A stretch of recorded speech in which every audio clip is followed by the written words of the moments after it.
and which would give us deeper scientific and cosmological understandings, different framework in which we think, and probably, I would say almost definitely, a significant built infrastructure. Look below your feet for that one.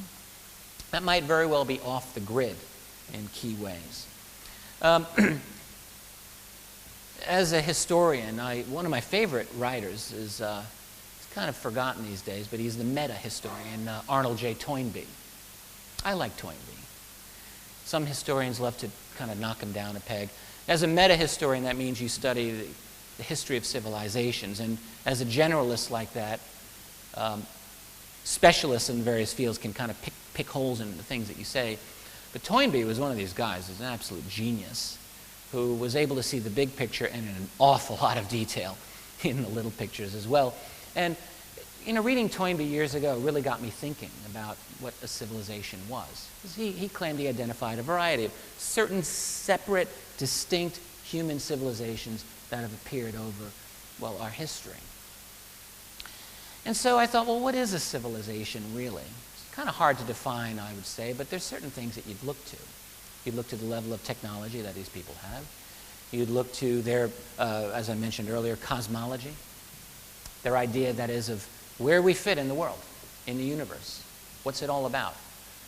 They might be defined by their social interactions, how they interact with each other and other worlds and other civilizations and so on. And if you look at it that way, I would say that our hypothetical little group here could very well be considered a separate civilization in many key ways.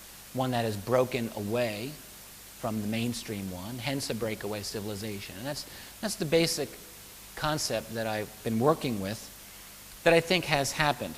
And it's not that they would always live in what you might call an alternative 3 scenario, if you're familiar with alternative 3. In other words, going off-world and never interacting with the rest of us ever again. I don't quite think that's the case.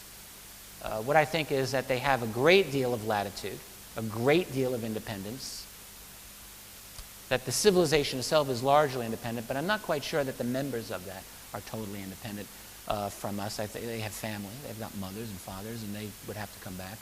And I think this is in fact the case. I would suspect that it causes a great deal of personal stress on many of those members living in it, but that's just my